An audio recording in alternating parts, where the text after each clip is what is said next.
I want to start this video by saying a word called eudaimonia. It is the state in which you're achieving your full human potential. Now I want to say a couple of names. Woody Allen, J.K. Rowling, Bill Gates, Mark Twain, Carl Jung. These were all pioneers in their fields, but they do something very different from everyone else, which is called deep work. Now I want to give you a definition of deep work by Cal Newport. It goes like this. Professional activities performed in a state of distraction-free concentration that push your cognitive capacities to the limit. These efforts create new value, improve your skill, and are hard to replicate. Now please understand that the mental strain that is caused by practicing deep work is essential for increasing your capabilities. Now what is the opposite of deep work? It's called shallow work. I'll give you its definition.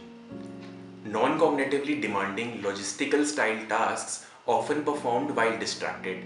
These efforts tend to not create much value in the world and are easy to replicate.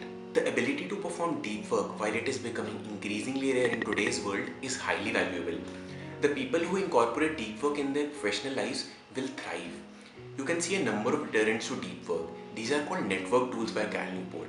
They are email, SMS, Twitter, Facebook, Reddit, and BuzzFeed. You can see a number of deterrents to deep work in the professional world as well. You see a number of open floor plan companies like Facebook, the rise of instant messengers like Slack and Microsoft Teams, and so on. Now we live in a very complex world and a complex economy. So as Cal Newport says, there are two core abilities that are required to thrive in today's world. First of all, you should be able to master hard things very quickly. And secondly, you should be able to produce elite content, not in terms just of quality, but also time. But what are the reasons to acquire these skills? We live in a very complex, interdependent world, and doing all these complex tasks requires that we acquire deep work. And second, the digital revolution that we are living in, it goes both ways. For example, if I do a good job and produce good content, the reachable audience for me is potentially limitless.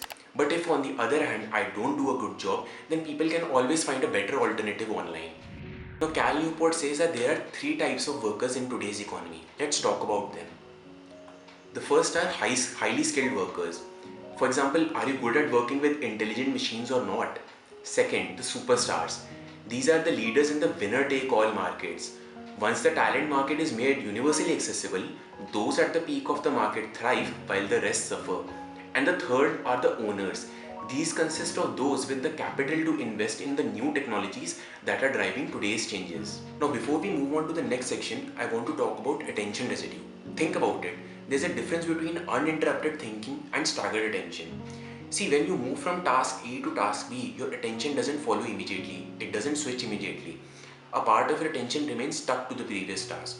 And the problem increases if your previous task was low intensity or unbounded.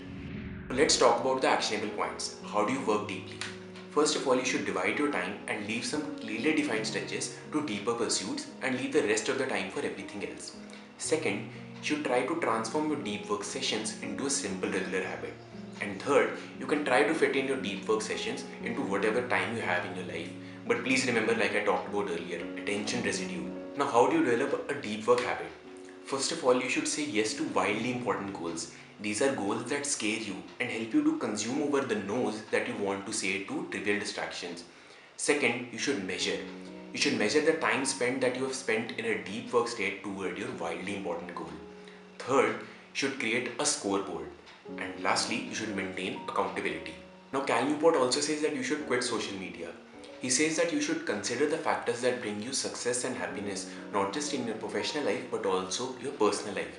He says that you should consider and use a tool only if its positive effects outweigh the negative effects on these factors. Now, Cal Newport has also quoted George Packer's essay in which he wrote why he doesn't tweet. It really resonated with me.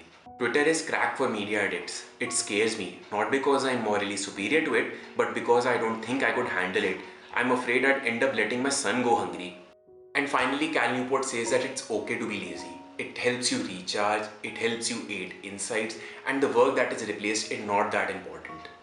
Alright, so that brings us to the end of the video. I hope it was insightful. Now if you've watched till the end, please do consider subscribing as it really helps out the channel. I'll catch you in the next video. Alright, see you.